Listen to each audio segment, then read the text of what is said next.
Shamsira. Eebbifamee nama simachuun kun ariifiidha. Yeroo harka walitti nama rukutanii mooraalii cimaatu nutti dhagahama.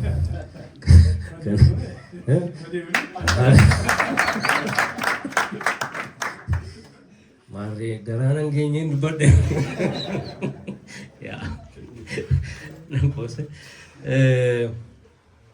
Maqaan isaa eebbifamu Waaqayyo. Baga nagaadhaan dhuftanii kaleessa yeroo gaarii qabaanne har'as immoo yeroo gaarii qabaanne jennee amannaa. Waaqayyo karaa ishuu nu eebbisaa ture. Baay'ee eebbifamneerra. Kaleessa sagantaa keenya booddee egaa akkuma isin yaadattan warri as turtanii gara Uppsaalaa deemnee turre. Achitti waldaa afaan Amaariffaatiin waaqeffatan bira kan dhanne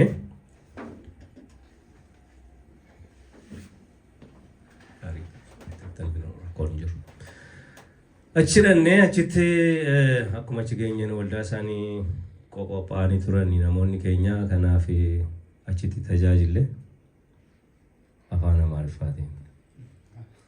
Ariifii ture ani yeroo baay'ee ture ergee afaan Amaariffaatiin tajaajile. Dur biyyatti nan tajaajilaa garuu ergiin biyya Awurooppaa kana dhufe waldaa keenya waldaa diyaasporaa dhannaa achumatti hundumtuu afaan Oromoo dhaga'anii masumaan lallabna.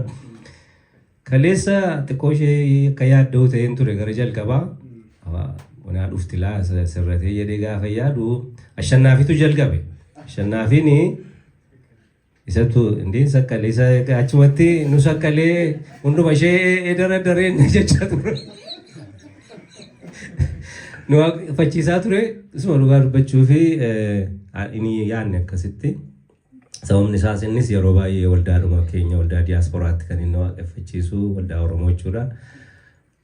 Yeroo inni kana shaakalee faarfannaa afaan Amaariffaa kanaan hin beeku baay'ee isaa. Inni garuu dhaabuu madide bakka isaatii meeqaa afurri Waaqayyoos tureera. So booda gaafa dubbatu lakki ana duwwaa miti ani hunaa hin gallee denneenna. Baay'ee eebbifamne. Kanaaf ashannaafi kana akka salphaatti hin ilaalina. Jarri kan jedhanii yoo tole ati iddoon kee Oslooyyuu miti. Asitti si barbaada Waaqayyo si finnaa jechaa jiru. Kanaaf yoo waldaan Oromoo sirriitti qabu baatte ashuun harka bahuu danda'a. Anaan iyyuu matumaa si afeeruu namuunaan jedhaniiru.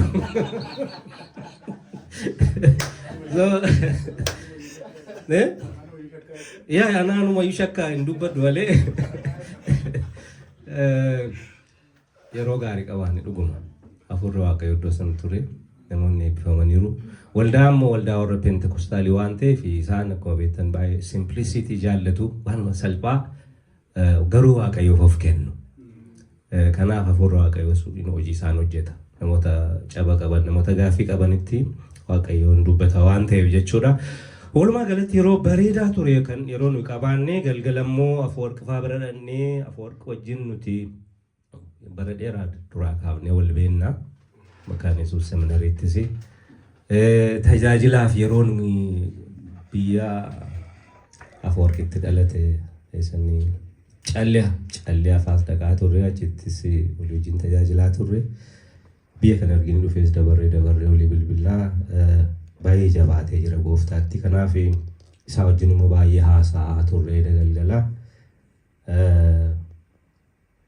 Har'a galgala immoo gaachee as kaane jechuudha nyaata keenya ciree keenya nyaannee nu geggeessanii nu dhufnee isin agarre.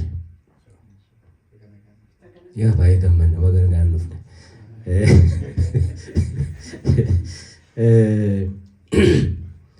Amma gara sagalee Waaqayyootti isin dabarsaa. Sagalee Waaqayyoo yeroo dheeraa hin fudhadhu.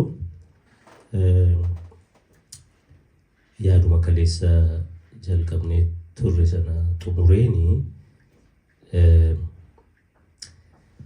yeroo kadhataas walii wajjiniin qabaanna. Gara dhumaatti Waaqayyoon walii wajjiniin kadhanna. Maqaan isaa eebbifamu. Kaleessa akkuma amma dubbatamaa ture waa'ee kan nu barbaachisu fayyinaa. Kan nu barbaachisu fayyisaadha. Seeverii nu barbaachisa. Hiilerii nu barbaachisa. Kanaafi Waaqayyoo Yesuus Kiristoosiin fayyisaa gara biyya lafaatti ergee karaa isaa wanti hin fayyine hin jiru jennee haasofne. Kaleessa warreen turre yoo jiraattan Waaqayyoo caba keenya akka fayyisu dubbanne. Haleluuyaa. Waaqayyoo caba dhala namaa hin fayyisa. Caba adda addaa baateetu jiraata namni. Kanaaf Waaqayyoo sana hin fayyisa. Jireenyi Kiristiinaa ilmee firoota koo dhaggeeffadhaa misee tokko waatu natti dhufaa. Jireenyi Kiristiinaa jireenya itti yaadamuu qabudha. Jireenya murtiis gaafatudha. A mindful decision gaafata jireenyi Kiristiinaa. Akkuma amma jireenya keenya foonii jireenya keenya biyya lafaa kana babbareechannu uffata gaarii uffannu nama duratti simatamuu barbaannu mana gaarii kee jiraachuu barbaannu maallaqa qabaachuu barbaannu jireenya keenya karooraan geggeeffannu jireenyi Kiristiinaa akkasi. Decision akkasii gaafata. Jireenya keessan yoo dagattanii yoo irraanfattanii caccabaa ta'a bifa hin qabu. Waan baay'een keenya bifa qaba beektu inni fooniin bakka itti mul'atu. Garuu jireenyi Kiristiinaa keenya bifa hin qabu yoo ta'e itti yaadnee jireenya hafuura keenyaa irratti hin hojjennu yoo taane hariiroo Waaqayyoo wajjin qabnu cimsachuu irratti hin hojjennu yoo taane devotional life keenya eeggachuu irratti hin hojjennu yoo taane inni kan ofuma akkasumaan ofuma jooraa oolla. Kanumaafin barakoon tumaan nama gabbaree jettedhan sareen beektu. Ninduunaa jennaan dhumarratti hinduunaa hundumtu hundu'aa jennaan bineensi hundumtu itti aani qocaani ani hinduunaa amma gaa jennaan baay'een gaddaa utuun addunyaa kana naanneen fixinatti mitti duunaa jettedhan ilaalaa addunyaa naannoo dandeessii qocaan sareen immoo gaana harka namaatti nyaatti mitire so isheen immoo hinduunaa jennaan amma dhuguma duunaa jennaan ergi duuti keenya nafne bara koo hundumaan nama gabbaraa jiraadde harka namaa ilaalaa jiraadde ilaal barri hin fiiga hin ariifata yeroon hin ariifata Waaqayyo sin barbaada Waaqayyo nu barbaada Waaqayyo jireenya keenya ijaaruu barbaada jireenya keenya hafuura keenya fayyisuu barbaada hafuura Waaqayyo nu tuquu barbaada nutti bu'uu barbaada nu geeddaruu barbaada nu fayyisuu barbaada. Akka nuyi Waaqayyootti attachmentiin keenya akka isaa wajjin cimu barbaada Waaqayyo. Hariiroon keenya akka fayyu barbaada. Hariiroon nuti Waaqayyo wajjin qabnu, hariiroon nuti walii keenya wajjin hin qabnu, haasaan keenya, jaalalli keenya akka fayyu akka haareeffamu barbaada. Kanaaf har'a ganama kana immoo haareeffamatu ta'a jedheen gabaabsee dubbadha. Haleluuyaa. Haareeffamatu ta'a. Waaqayyotu haaressa. Hafuurri Waaqayyo gaafa dhufu maal haaressa jedha Isaayyaas. Irra lafaa kana haaressa jedha. Hafuurri Waaqayyo olii nurratti yeroo dhangala'u lafti onaan keenya akka iddoo dhaabbaa Edeniin ta'a jedheeti biqiltuutu biqilaa bishaantu burqaa jedheeti haareffamatu ta'a mattaades ይሆናል jedhee dubbatachuudha. Jireenya keenya keessatti wanti haara'u kun Waaqayyo duwwaan yoo fideedha. Shittoo gatii jabeessa birrii meeqaan bittanii yoo dibattanii yeroo furgaa'uu dandeessu keessi keessan garuu hin fayyu. Haareffamatu ta'a. Siif ta'a obboleessa koo. Siif ta'a obboleettii koo. Amma yoo ergaan keenya har'aa kanuma ta'e maalti beektu? Waaqayyo haareffama fida. Waldaa Oromoo Stockholm keessatti. Jireenya obboleessa koo kanaa keessatti, jireenya obboleettii kootii keessatti, jireenya maatii keessatti, jireenya jaarsolii waldaa kanaa keessatti, jireenya tajaajiltoota waldaa kanaa keessatti, worship life waldaa kanaa keessatti, wal argee keessan keessatti Waaqayyo maal fidaa? Haareffama fida. Haareffamatu ta'a. Iddoo makalee isaa dubbifanneeni kutaa kanarratti hundaa'ee iddoo tokko tokko isin dubbisa. Waaqayyo nu gargaara. Wangariitu ta'a. Ashuun kun yeroo haasa'u akkuma qalbii haasa'a garuu immoo wanti inni haasa'e kana yaaddessa kaliya isaarras jechuudha waan tokko jedhee luba Dassaalin ijjiin waa tokko haasofnaa jedhe waa'ee lallabaa waa'ee maalii kanaa kanaaf yaarra akkamii lallabi kee kun shiifuu ture moo yandoo turoobe waliin jennaa jechaa olee kanaaf waaqumti nu gargaaree shiifuu duwwaan ta'in gaama yandoo mata warra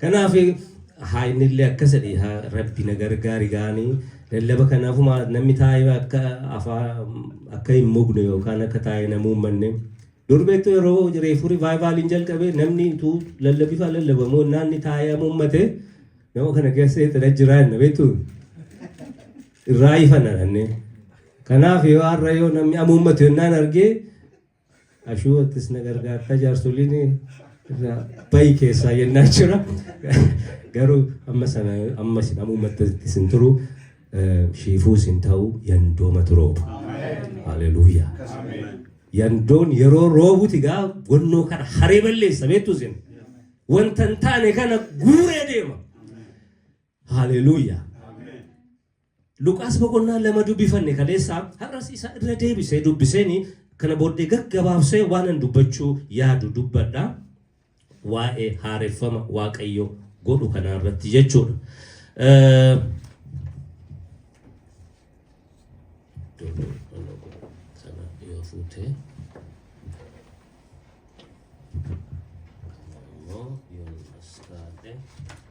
yaa xiqqooshee pulpeeticha xinnaatee kan rakkoonti kun jiru gaarii nan danda'an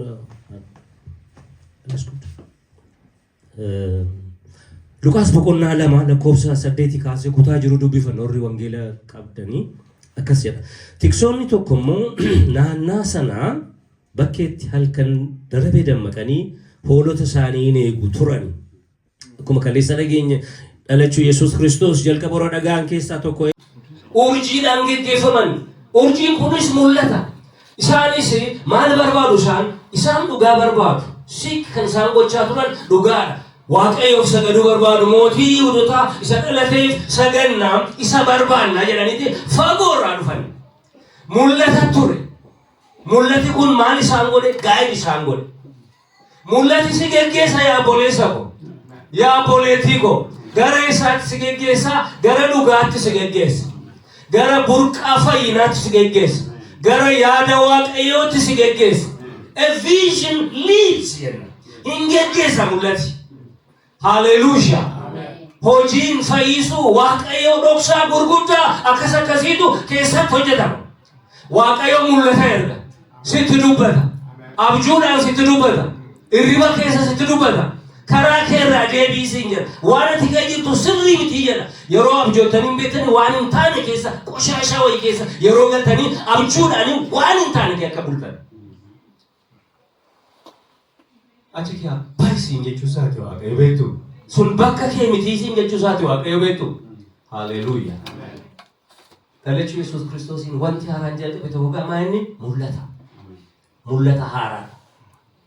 Waaqarraati mul'ate. Tiksoota kanattis mul'ata haaraa dhufe. Ijoolleen kun mul'ata arganii beekan, ergamaa waaqayyo arganii beekan. Maal taaree waaqayyo jireenya kee keessatti yeroo tokko yoo billichi jedhe maal ta'a? Yoo naate maal ta'a jechuudha. Jireenyi kiristaanaa tiraayil and eerari maduwwaan kan jiraannu beektus waaqayyo namatti qofa. Waaqayyo namatti bu'a. Yoo waaqayyo sitti bu'e yoo waaqayyo sitti bu'e ni tabeetta. Akkuma teessus. Waaqayyo si'a iyyisiisu malee sitti bu'u. Hiriyaa tokko qabna dur biyyatti yeroo bara rivaayivaaliin jalqabe utuma wajjiniin kanannaa yeroo lallabisa taa'u dhuguma geeddarame. Isa tokko ammoo itti ka'alaa ta'a inni yaadduuf nama baay'ee kenna. Utuma taa'u utuma yookaan lallaba dhaggeeffatu sagalee taa'u uummata kiyaa inni wajjin qabuu danda'ama bakka. Natti bu'e na tuqe na gubeedhaan isuma dhugumaati completely geeddarame barsiisaa ture. Faarfataa ta'e waaqayyoof hojjeta deebi'e. Humni akkasii yoo sitti bu'e malee waaqayyo humnaa yoo sitti bu'e malee humna cubbuutti hiikamuu hin dandeessu beektaa. Sitti haa bu'u waaqayyo, si haa tuqu waaqayyo, si haa jijjiiru waaqayyo, si haa fayyisu waaqayyo, fayyee na fayyata gaatis. Haleluuyaa.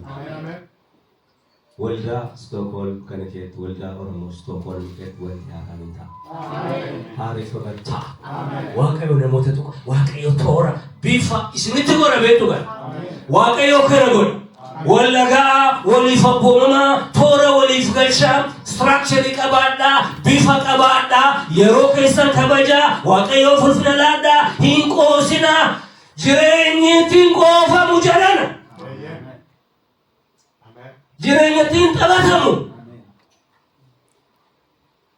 namni as jiru anis tayaashuun eenyu keenyayyuu there is no supernatural human as kan jiru super spiritual taanes miti kan akkas jechaa miti akkuma keessan dadhaboota miti hundi keenya garuu waaqayyoon nu hiyyisiisa waaqayyoon nu dubbachiisa fayyuu keenya barbaada waaqayyo jijjiiramuu keenya barbaada waaqayyo so ayyaana dhalachuu Yesuus Kiristoos keessanii muuvimentiin addaa sochiin addaa fenomenaan addaa tokko maal ture mul'ata waaqaati mul'atatu baay'ate mul'ata siifa baay'atu yaa obboleessa koo mul'ati guddinaa mul'ati karoora baasuu mul'ati waaqayyoof hojjechuu mul'ati jireenyaa mul'ati hojii gurguddaa mana waaqayyoo keetti hojjechuu mul'ati waaqayyoon dhaga'uu gara waaqayyoo itti si geggeessu adeemuu mul'ati isiniif baay'atu so warra sabaa sagalii fi jara sanaaf maaltu ta'e mul'ati isaan geggeesse dhaqanii exactly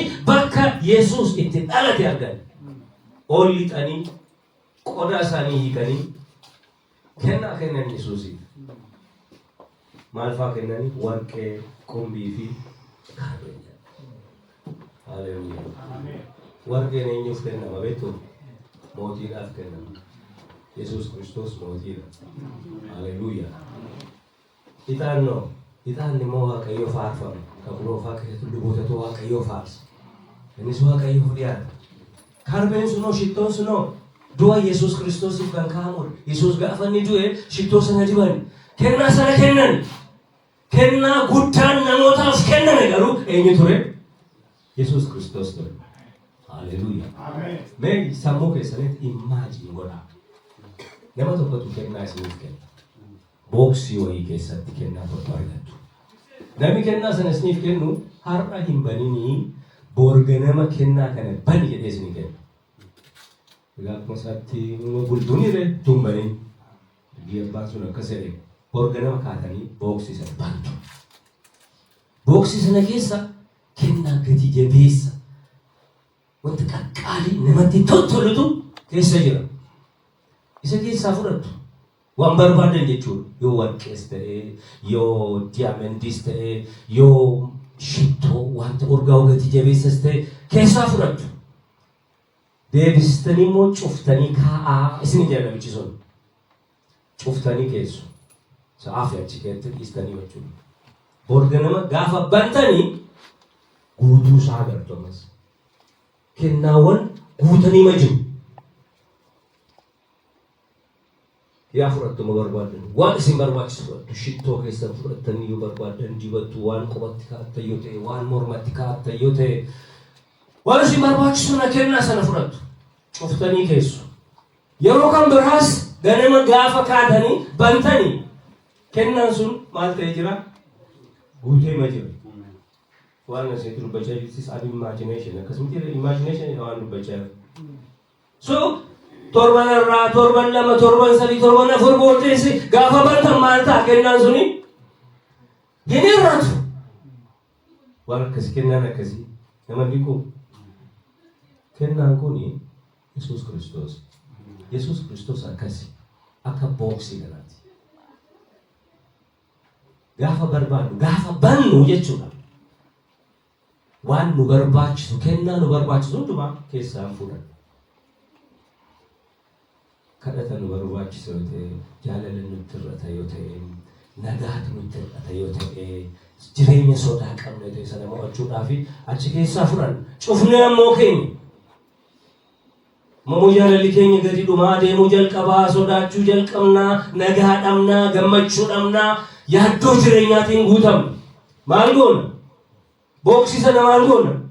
Hin bannamas jaalalli kee hin hir'atu. Nagaan keessaa hin hir'atu. Gammachuun keessaa hin hir'atu. Moo'ichi keessaa hin hir'atu. Booksii sana kee anuma baasu. ሃሌሉያ ጩኸሜ መካመገሩ በደሙ ቀበ ማቱ በና ከነተቱ በና ቀልቢ ጅጅርነቱ በና ሰገሌ ዋቀዮ ዱብሱቱ በና ገዶብ ደቢሱቱ በና በደሙ ቀበ ዲቮሽናል ላይፍ ጅራታቴ ላይቭሊ ከንተ ጅራቹ ከኘቱ ቦክሲ ከነበረ ከናንኩን ኢየሱስ ክርስቶስ ሰርከጅራ ወልዳ ክርስቲያና ከሰጅራ ወንጌለቱ ጅራ ጋሮቹ ፈሜጅራ ዮአቲ ባንቴ ቦክሲ ከነ ዮባንቴ ትሬጀሪን ኩኒ ሂኑ ወንጌሊ ትሬጀሪ ለቤቱስ ወንጌሊ ቀበይ ወንጌሊ ሶ አባን ገመቺስ ኩነስ ጅሩ ኩኒ ጋፋ አፋን ወንጌል አፋን ኦሮሞቲ ሂኬ ፊጤ አከሰ አማ ቀበኝ ጉዳኒ ኤኙሌ ከነን ካፍሮቹ እንደደኘ harka oromo keessa galee maal wangeel treasury guddaan eenyuyyuu harkaa fudhachuu kan hin dandeenye harka oromo keessa afaan oromootti gaafa hiike akkas jechuudha. Wangeelli maalidha jedhee wangeel it is a treasure, it is a great treasure. Treasury kana situ baafata. Hallelujah. Jireenya kana kaayoo qabaate. jireenya qalbii jijjiirannaa yoo qabaatte wangeela kana yoo jaallatte akkuma jalqabarratti dubbadhe immoo mindful kan ta'e decision akkasii mindful kan ta'e choice akkasii yoo goote waaqayyoof yoo jiraatte hariiroo waaqayyoo kee wajjin hin qabdu cimsachaa yoo deemte treasury'n kun gadi na deema. Waaqayyoo kennuun deebisuu jedha. Waaqayyoo jireenya fooniitti jireenya hafuuraatti tokkummaatti fellowshipitti jaalalatti nagaatti wanta gaarii ta'e hundumaatti waaqayyo saba isaa gadi deebisu. An jireenya koo keessatti amma har'aatti kana taate ergan gaafa waaqayyo kana tajaajiluu jalqabeeti waaqayyo gadi na deebisee beeku. Haleluuyaa. Ani margaan nama as dhaabbatee isinitti bocu kuni isin dura dhaabbatu kuni ani baadiyyaa xiqqoo tokko keessatti hin dhaladhe. Do you know this? Maatii koo keessaa namni baratee digirii qabu I am the first person. Mucaa dhumaatan mana keenya keessaa. Namsa dhumaat kanaaf margaadhaan yoo na hoggaasa margaa hin margamu jennee yaadneeti naan jedha abbaan koo. Ana duwwaadha kan baratee yuunivarsiitii bakka kolleejii galee amma kun amma maasters tan deemu isaarra dabarre. Biyya lafaa kanarraa immoo lafa nakin Dubaay dhaqee wangeela lallaa. Allafan kee gaafee yaadu baadiyyaa xiqqoo tokko keessaa achi bahee magaalaa dhaqee kutaa shanaffaatti jalqabee jechuudha. Magaalaa amma tokko isa jireenya magaalaa baree barumsa kana baree kun jiraatee as ka'e. Erga gooftaa baree immoo dhiibu biraan deemu waaqayyo gadi nama deebisu. Treasury'n harkaa waaqayyoo keessa siif jiru numu. Waaqayyo si guddisa. Waaqayyo si haaressa. Namoonni kennaan keessa akka duriitti hojjechuu dide haaromsa ta'a. Haaromsi hin dhufu. Mul'ati hin dhufu. Jaalalli hin dhufu. Nagaan hin dhufu. Wanti kanaan dura sin jalaa fudhatame hin deebi'a. Waaqayyo kana godha. Sababni isaas seeliriitu dhalate hiilariitu dhalate waan ta'eef waa hunda fayyisa Yesuus. Gaa'ila keessan fayyisa Yesuus. Caba keessan fayyisa Yesuus. Hirruu keessan guuta Yesuus. Gadi sin deebisu. Mul'ata haaraa dhufa. Waaqayyo jabaadha. Waaqayyo waan haaraa godha. Amma isin ani nama hedduutti lallabuu beeka beektu. Nama kumaatama. Isin amma namoota kumaatamarra caaltu. Waaqayyo duratti jechuudha. Namni tokkollee akka kumaatamaatti ilaalama waaqayyoof. Waaqayyo si kaasuu barbaada. Waaqayyo si geeddaruu barbaada. Waaqayyo chaaptarii haaraatti boqonnaa haaraatti si dabarsuu barbaada. Lafa duraan turte kan akkati jiraattu hin barbaadu. Waaqayyo kanaafiyyuu haareffamni ta'a. Restore isheen ta'a. Waaqayyo restore si godha. Waaqayyo si haaressa. Waan haaraa mul'ata haaraa dhufu. Hallelujah. Sojoolleen kuni tiksoonni kuni waan haaraa argani. Mul'ata dura arganii hin beekani. Maal taane yoo agarteeti? Waan haaraa yoo si agarsiise Waaqayyo. Waan ati jirtu gaa yoo si baase Waaqayyo. Saawwa kee, hoolota kee, warra tiksitu hundumaa achitti dhiiftee gara mul'ati sun si agarsiisutti yoo fiigde. Haleluuyaa. Mul'ata haaraa dhufe baasa.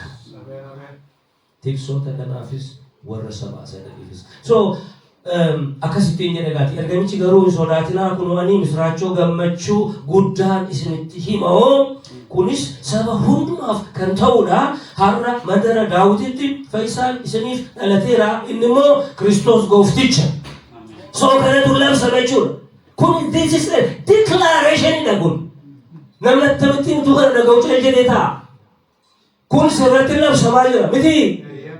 Narratti labsamaa jira. Waldaa Stookholm irratti labsamaa jira. Jireenya keessa caccabaa irratti labsamaa jira. Isa kufee jiru irratti labsamaa jira. Mul'ati kun waaqarraa dhufedha. Seenaa waggaa 2000 duwwaa miti jechuudha. Amma sa'aatii as jiru kanatti Waaqayyo sagalee kana sirratti labsa. Mana kee irratti labsa. Rakkina kee irratti labsa. Sodaa kee irratti labsa. Caba kee irratti labsa. Amma labsaa jira jechuudha Waaqayyo. Seenaa waggaa 2000 duwwaa miti. Waggeelli kun gaafa lallamu sagaleen kun gaafa lallamu labsi kana gaafa dubbannu Waaqayyo jireenya keenya keessatti waan haaraa hojjeta. So kanatu labsame tiksoota kanatti. Beetlehem keessatti kanatu dhalate. Sila obboleessi keenya asitti dhaabbatee waa'ee Beetlehem fa'aa dubbachaa ture. Beetlehem jechuun mana buddeenii jechuudha. Beektu Beetlehem jechuun mana daabboo jechuudha. Afaan isaaniitiin. So Beetlehem mana daabboo bakka jedhamu kanatti dhalate gaa Yesuus.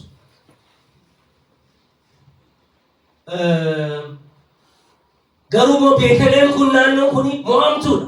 Defeated taatee jirti beektu. Eenyuun mo'amtee jirti? Warra Roomaatiin. Eenyutu irratti mo'ee jira? Heroodis.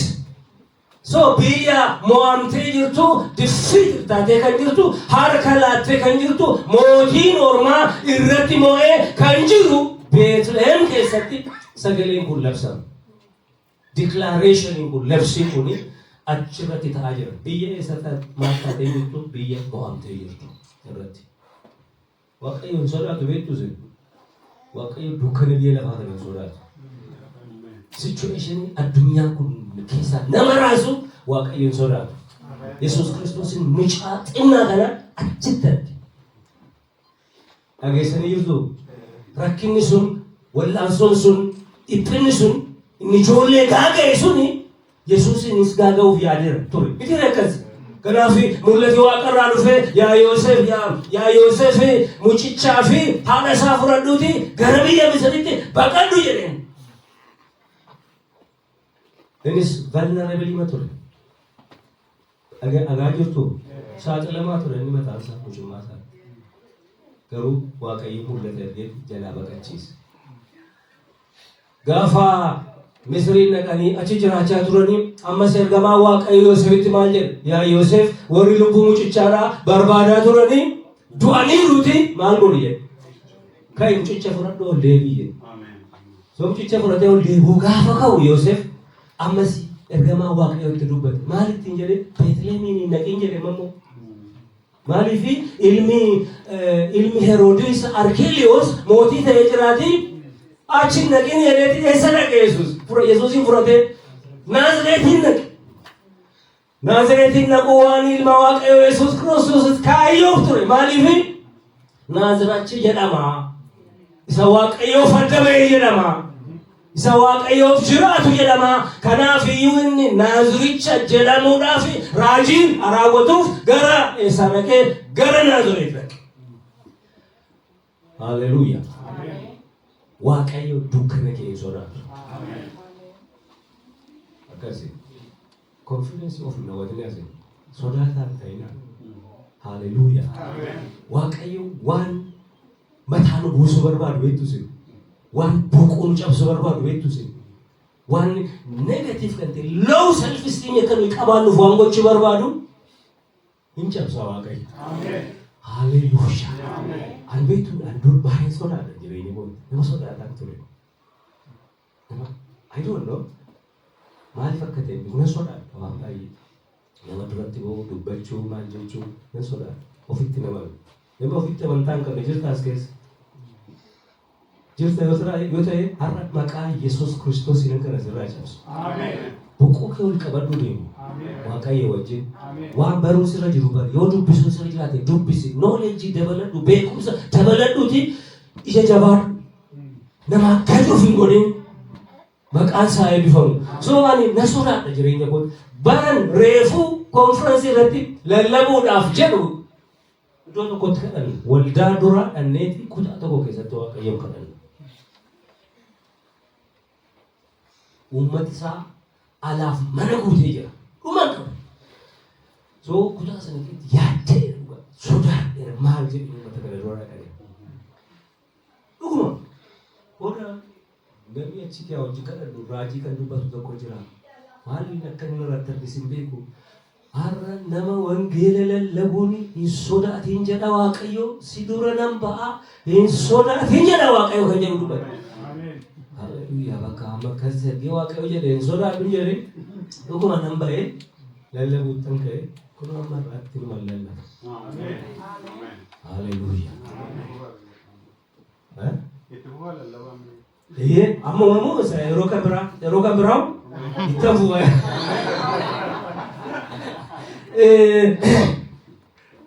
So waan jechuuf jedhe Waaqayyo dukkana keenya sodaatu. Dukkana biyya lafaa kana sodaatu. Waaqayyo irra lafaa kana hin aanessa. Eeyyee hamminni jira. Eeyyee iifiliin jira. Addunyaa kanarratti soosaayitiin amma keessa jirru barri amma keessa jirru akkaataan jireenyaa mala namatti hin tolu. Dhaloota keessumaa dhaloota ola deemaa jiranii fi vulnerabilitiin jira. Saaxilamummaan jira. Nama hundumaaf jira. Biyya kanatti keessumaa biyya Awurooppaa qofaatu hin ta'e ani waggaa darbe mee keessa biyya dhaqeera. Dhalooti koo mandii kan achi dhaqeera. Mandii keessa magaalaa sana keessa iddoo meeqa manni shiishaa akka jiru beektu. Dargaggoonni akka jira kan beektu. Caatii kana guuranii akka deeman beektu. Biyya Awurooppaa kana keessatti immoo qoricha nagaduun qoricha sammuu namaa adoochuu bitachuun xuuxuun biyya kana guutee akka jiru beektu. Dargaggootaaf ijoollee ola deemaniif balaan akka guutee jiru beektu. Vulnerable ta'ee akka jiru soosaayitiin sun beektu. Akkasii sana undermine gochuu hin dandeenye. Garuu Waaqayyo hin mo'atu. Waaqayyo hin mo'atu. Humni wangeelaa hin mo'atu. Dhumarratti Yesuus Kiristoostu lafa kana haaressaa jira miti. Jawwicha dhufee mo'ate isa hamaa sana mo'ate mo'ichi at the end of the day kan eenyuti? Kan Waaqayyooti. So gara dukkana sana gara Beetlehem gara iddoo ishee mo'amtee jirtutti utuu sodaatiin Yesuus Kiristoosin erge Waaqayyo. Lakkoofsa lama milikiin isaa immoo kana mucaa wayyaan itti maramee siree horiin keessaa nyaatu irra ciisu in argitu isaanii jiru. So Yesuus Kiristoos ilmi Waaqayyo mootiin Waaqaaf lafaa dallaa horii keessatti dhalatee isa horiin keessaa nyaattu keessa kaa'amee achitti hidhatamee argitu. Lakkoofsa sadii achumaanis kutata ergamoota Waaqayyo keessaa baay'ee argamicha kanaa wajjin turanii ergamoota baay'ee ture waaqa kana hundumaa diraama kana argan ijoolleen kuni isaan immoo Hokubaan Waaqayyoof Waaqa gubbaatti nagaanis namoota Waaqayyootti gammaduuf lafarratti jedhanii Waaqayyoon faarfatu turan. Hokubaan Waaqayyoof Waaqa gubbaatti nagaan immoo lafarratti namoota Waaqayyootti gammadu hundumaaf. Akkuma Luqaas warra namoota warra gara gadiitiif barreesse jedhama wangeela isaa hiyyeessotaaf warra low class warra gara gadi bu'an jireenyi isaanii warra hawaasa keessatti saba keessatti warra simataman qabnee fi barreesse. Waaqayyo Waaqa irrattis lafa irrattis nagaa akka buusu. Lakkoofsa 15 ergamoonni Waaqayyo isaan biraa deemnaan gara Waaqayyootti erga ol ba'anii tiksoonni kottaa Beetlehemin dhaqnaa dubbii achitti ta'e Waaqayyo nutti beeksise kanas ni ilaallaa jedhanii so deemuu isaaniitii isa ammaatti dubbisu dhaqanii Yesuus Kiristoosin mucicha akkuma itti dubbatametti arganii wanta diraamaa ta'aa ture hundumaa tiyaatirii ta'aa ture sana hundumaa jaratti odeessanii ورسالة أقارس بجدين كسيفتنا هاليلويا واقعيو عارفة ما تاسس وانت كمبراني كجواب سيم كانوا بدي في توبني كمبران واقعيو أبدي ناموتا هارس ورا أبدي كم يجتو أسكيس تنادو بستان قديم تنقرق جلات كسي لكوب سريد ميشاني كاسي برسالتنا موني نمني مكان ساسي موجة نمتوكو يروشالم توري نمني كوني أبومي واقعيو كان إيجي واقعيو صداچا كان جراته فاينا إسا إسرائيلي أفو كان إيجا توري أفور كل إسا ربو قطي توري إنيورا سيمون كان ما أقول توري سيمون كون لكوفسا بيدمي جارتي كان أندرس فايسا غوفتيش إسا أبدتشي سمعوتو إنرجين أكا إندوني أفور كلون إسا مولي فميتو ريالان مال أكا انتاني وتو أبدي واقعيو كاليجي ساتي وتو نرجين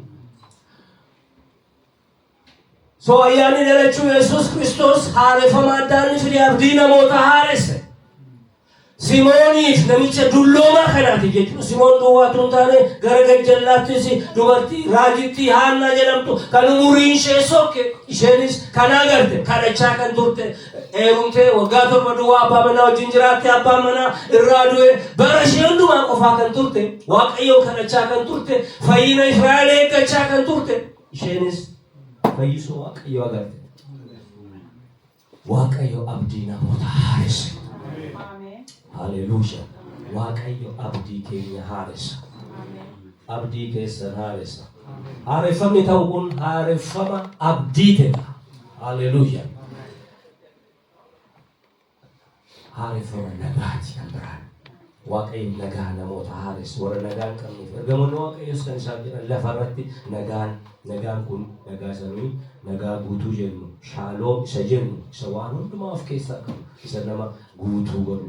So karaa dhalachuu Yesuus Kiristoos maaltu ta'e haareffamatu ta'e. Itoo gaggabaabaa dubbadeen gara xumuruutti adeemaa jira. Haareffama kan ergaan koo inni guddaan kaleessa kan dubbachaa ture waa'ee fayyinaati inni irraa waa'ee haareffamaati waan ta'eef waan kana lamaan isin keessatti akka dubbadeen gara xumuraatti dhufu. Roomee 6 lakkoofsa shanirratti waa baay'ee dubbata waa'ee cuuphaati dubbata cuuphaadhaanii du'a Yesuusitti dabalamnee akka isaa wajjin kaane garuu gara jalaatti maal jedhaan Kiristoos humna abbaa isa ulfina qabeessaan warra du'an keessaa akkuma kaafame nus immoo jireenya maaliitti jiraanna jedha jireenya haaraatti jiraanna jedha in a newness of life jireenya haareffame waaqayyo jireenya keenya haaressu barbaada jireenya hafuura keenyaa jechuudha so karaa Yesuus Kiristoos haareffamatu ta'a ilaame jarala medhana geeffadha sila illee gabaabsan jedhee garuu jalaa dheeratee jira amma nan fitaa mugoo kan jalqabne yookaan mummachoo kan jalqabne haareffamatu ta'a waaqayyo jireenya haaraa fida ani waan ani keeman waan tangible ta'e kana mana wanta qabatamaa ta'e haareffama kana baay'ee isaa waaqayyo gadi bu'ee hojjetu nutu tarkaanfii fudhata anaaf isintu waaqayyo amma isinitti dubbachaa jira mee yoon isin gaafadhe maal murteessaa jireenya keessan keessatti waan haaressu kana waan jettan maal qabna hafuura qulqulluun harka nu hidhee nu fuudhee deemee gara barbaadetti nu geessee waan barbaade godhu nutu yeroo waaqayyo dubbatu hafuura qulqulluun yeroo dubbatu jireenya koo keessatti wanti haareffamuu irra jiru kana fa'i wanti natti hir'atu kana hafuura qulqulluunis maal godha waan ta'eef namaa ibsa sammuu namaa ibsa waan ta'eef so nutu qophaa'a nutu haaressuuf qophaa'a akkaataa jireenya keenyaa akkaataa waaqeffannaa keenyaa akkaataa sagale keenyaa kan geeddaru kan irratti yaadee natti kan hir'atu kana kan jennu maal qabna jireenya hafuura keessatti wanti haareffamu irra jiru so waa hedduutu haareffama ani bulchiisi waldaa kanaallee akkaataa isinitti wal bulchitanillee akka haareffamu barbaada ani waan practical ta'e barbaada callumannee hinee galuu duwwaa miti waaqayyo waan haaressu qaba iddoo kanatti waggaa darbee biyya Norway Stavanger jedhamu dhaqee achitti waldaa Oromoo jiru tajaajillee ture waan tokko waan arginaan taane ittiin gamman akkaataa jireenya fuura isaanii kanaaf itaniime inaaresse waaqayyo waaqeffannaa isaanii haaresse akkaataa bulchiisa isaanii haaresse akkaataa isaaniitti wal geggeessan haaresse jaalala isaanii haaresse yoo amma jaalala qabaatiin utuu waliin dhaga'iin waliif hin abboomamin waliin kabajin walii wajjin jiraanna jettanii yaaddu yoo ta'e wanti haareffama nutu murteessee fida. Kanaaf geggeessitoonni waldaa kana waan haaressuu barbaadan maal qabu? Maal isinitti dubbachaa jira Waaqa? Mana kana keessatti waldaa kana keessatti maal haaressan? Isa nurra darbee ofii keenya irra darbee jiru. So maalitti jiraanna? Jireenya haaraatti hin jiraanna. Karaa eenyu? Karaa Yesuus Kiristoos haareffamatu ta'a. Sammuu kee keessatti, mana kee keessatti, hojii hojjettu keessatti, murtii kee keessatti jechuudha. Decision kee keessatti, filannoo kee keessatti Waaqayyo maal fidaa? Haareffama fida. Ata'u kun haareffamni dhufu Yesuus Kiristoos haareffama fida.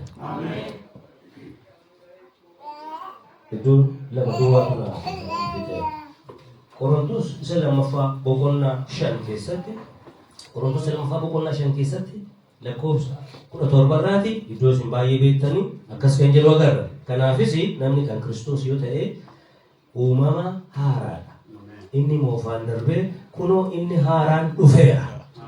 Namni kan Kiristoos yoo ta'e inni maalidha? Inni uumama haaraadha.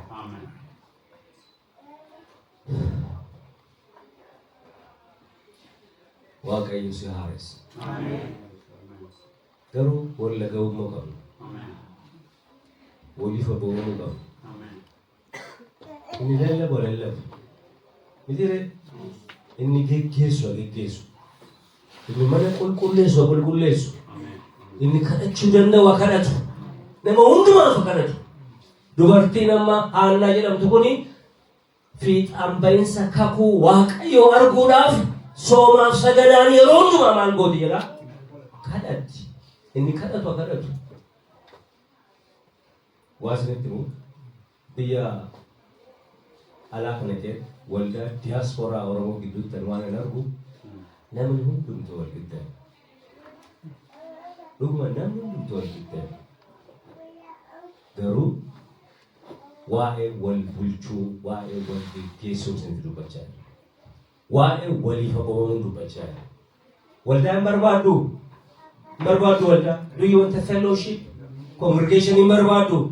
Waaqeffannaa hin barbaaddu. Wal geggeessuu hin barbaaddu.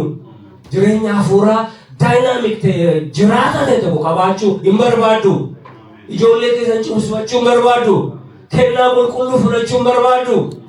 Gaafa dargaggoonni ga'an wal fuusisuu, walitti heerumsiisuu hin barbaaddu. Gaafa namni du'u awwaallachuu hin barbaaddu. Wanta jiraataa tokko ta'e as keessatti arguu barbaaddu. Yoo kana barbaaddu ta'e wal laga'uun, toora qabaachuun, wal duukaa hiriiruun barbaachisaadha. Dhageessaniitu sabi waliin dhageenyu waliif hin abboomamne saba diigamaadha beektuusin saba hamma camaa. Waan haaraan kun kan dhufu karaa kana wal laga'uu keenya, waliif abboomamuu keenya, waa toora gashachuu keenya, siistemii keenya ijaarrachuu keenyaani waan jiraatan tokko iddoo kanatti akka inni geggeeffamu gochuu keenya. Isa personal life keenyarra darbee jireenya dhuunfaa keenyarra darbee jireenya walii wajjin jiraachuu keenyaa keessatti jechuudha. Yesuus Kiristoos garuu jireenya keenya keessatti waan haaraa hojjechuudhaaf dhufe. Waldaa lubbuu qabdu tokko, saba lubbuu qabdu tokko jiraachuu fi pure teaching hin jiraachuu barbaachisaadha. Barsiisi qulqulluun. True worship hin jiraachuu barbaachisaadha. Waaqeffannaa dhugaan Yesuus mataan isaa maal jedhe? Dhugaa fi hafuuraan warra na waaqessan naaf sagadan hin barbaadaa jedha. Dhugaan sun maalirraa dhufa? Sagalee Waaqayyoo keessaa madda. Kan isaan hin barbaada abbaan soorra akkasii jaallataa jedha. So inni lammaffaan true worshipidha. Sadaffaan fellowship jaalalirratti hundaa'edha. Inni arfaffaan ammoo dhoksaawwan qulqullaa'an waldaa keessatti geggeeffaman cuuphaa qulqulluu, kennaa qulqulluu waldaa tokko keessatti regularly geggeeffamooti amantoonni sanarratti argamooti qalbii jijjiirratooti waldaan sun jabaachaa deemu. So namni kan Kiristoos yoo ta'e inni maalidha? Inni uumama haaraadha. Waaqayyo waan haaraa godha. Karaa Yesuus Kiristoos wanta haaraatu ta'a. Isa dhumaa iddoo tokko dubbisaa Efesoon boqonnaa 4 dubbifanneen gara yaadatamtu maluutti adeema. Egaa si'achi dhagaa'irtu egaa si'achi Efesoon 4:17 kaasee egaa si'achi akka warra saba Waaqayyoon ta'initti yaada waa'een baafne duukaa buutanii akka hin jiraanne maqaa Gooftaatiin cimsee isinan gorsa. Dhageenye lakkoofsa 18 isaan sammuun isaanii dukkaneeffameera. Sababii Waaqayyoon beekuun barbaannee fi sababii mata jabina isaaniitiifis jireenya isaa Waaqayyo kennu keessaa gadi baafamaniiru. Isaan of qabuu dadhabaniin jireenya gadhiisitti of kennaniiru. Waldaa kiristaanaa keessatti, waldaa diyaaspooraa keessatti wanta akkasiis ni jedhamu. Beektuuti warri gaa'ela qabdan gaa'ela keessatti kabaja kennaa. Respect your marriage. Gaa'ela keessan kabaja kennaafi. Warri gaa'ela hin qabne gara fuulduraatti yaadaa jirtan sirriitti itti yaadaatii fuudhu barbaaddoo ta'anii waldaatti beeksisaatti fuudha. Na dhaga'aa jirtu? Waaqayyo waan kan biraa waan itti fakkeessa waan tokko iyyuu hin barbaadu. Waaqayyo gaa'elaaf kabaja laata. Dhaga'aa jirtu? Moo maal isinitti bu'e? Wangeela kan biraa nama fidee isinitti lallabuu kan abaarame ta'uu jedhe Phaawulos. Ani wangeela kan biraa isinitti lallabaa hin jiru. Waaqayyo kan inni barbaadu, wangeelli kan inni barbaadu gaa'ela kiristaanaa, gaa'ela dhugaati. Abbaa manaa fi haadha manaa walii wajjin jiraatanidha. Jireenya qulqullummaati, qiddisinnaadha, hoolinesidha. Finished. Waan kan biraan barbaadu bitiree Waaqayyo. Jireenya keessan gaa'ela keessan eeggachuu qabdu. Yoo kanaan dura gaa'elli keessan sin jalaa caccabee babbadeera yoo ta'ee fi isa akkamiin godha margaa jettanii yaaddu yoo ta'e, yoo inni sun dur utuu Gooftaan beekin bade diigame yoo ta'e, isa amma qabdan jireenya keessan haareffachuu qabdu. Dhaga'aa jirtu? Waaqayyoof jiraachuu qabdu. Waaqayyoof buluu qabdu. Waaqayyoof bitamuu qabdu. Waaqayyo ejja hin eeyyamu. Waaqayyo jireenya gaa'elaa dhala jiraatamu kamiin iyyuu hin eeyyamu. Waldaa kiristaanaa qulqullooftuudha. Yesuus Kiristoos kana nurraa barbaada waan ta'eef jireenya gadhiisitti jiraachuu hin eeyyamu Waaqayyo. Waldaa diyaaspooraa keessatti rakkinni guddaan tokko kana. Mana keessan eeggadhaa. Gaa'ela keessan kabajaa. Abbaa manaa fi haati manaa wal kabajaa. Ulfina waliif laadhaa. Waliif abboomamaa. Wangeelli hin geeddaramu. Society kam keessa illee yoo jiraanne hin geeddaramu. So waa'ee gaa'ela keessanii irratti hojjechuu qabdu. Namni tokko jireenyuma hin taane jiraachaa, ulfina Waaqayyoof hin taane jiraachaa, jireenya ejjaa jiraachaa dhufee as wangeela kana qabatee na lallaba yoo jedhe dhugaa irraa fudhattu, narraa fudhattu amma yoon akkas ta'e fudhattu narraa maal akkamittiin fudhachuu dandeessu? Maal Waaqayyo akkas miti.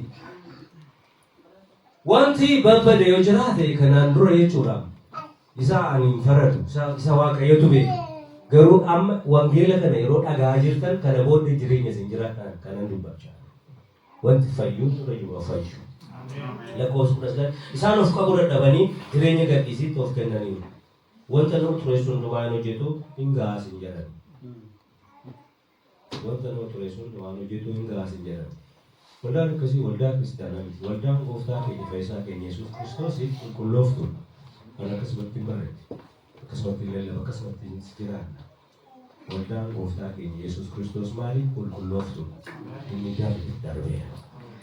Isin garuu Kiristoosin akkasitti barre. Kiristoosin akkasitti barre. Silaa waa'ee isaa dhaga'uun keessan akka dhugaa isa Yesuus Kiristoos keessa jiraatutti maqaa isaatiin barsiifamuu keessan hin oolle. Yoo dhuguma barsiifamtan ta'e pure teaching wangeela qulqulluu dhageessaniitti yoo ta'e wanta amma ergamaan Phaawulos kun itti dubbatu hin raawwatu jechuudha. Yoo jalqaba jalqaba isaa dogoggoraa taanaan garuu baay'ee isaa dogoggoraa. Waldaa tokko tokko keessatti namoonni walumatti ka'aniiti namni sin jiru, lubni sin jiru, paastariin sin jiru garuu wangeela dhaga'uu barbaadaan walumatti dhufanii waliin jiraachuu jalqabu. Dubbiin Waaqayyo dubbiin bu'uura ta'e namni isaan barsiistu jiraatu jechuudha. Warri kaan immoo ta'anii yuutuubiidhaan yookaan sooshaal miidiyaadhaan biyyatti raajii mataa isaanii kan qabanis jiru. Kanaaf waldaa nuun barbaachisus jiru. Horii isin jiru, maal isin jiru? Waldaa keenya jiraatan waa tokko iyyuu kennan. Waldaa isaanii jabeessuun barbaadan. Inni raajiin achitti wannoo maal jedhee itti lallabee mana ijaaraan jira birree masii ergee immoo darbuuf isaaf immoo waldaa keessatti ijaaraa. Waaqayyo fellowship barbaada. Waaqayyo tokkummaa barbaada. Waaqayyo qaamaan wal arguu keenya kana barbaada. Waaqayyo waldaa keenyaaf iddoo laachuu keenya barbaada waan ta'eef namni meeqa moo nyaatameera beektu? Meeqa nyaatameera? Waan dubbatame baay'een isaan taane waan ta'eef fumaatiif goomsan jechuudha. Wabii isaaniitti sinamnee waan biraatti sinamne.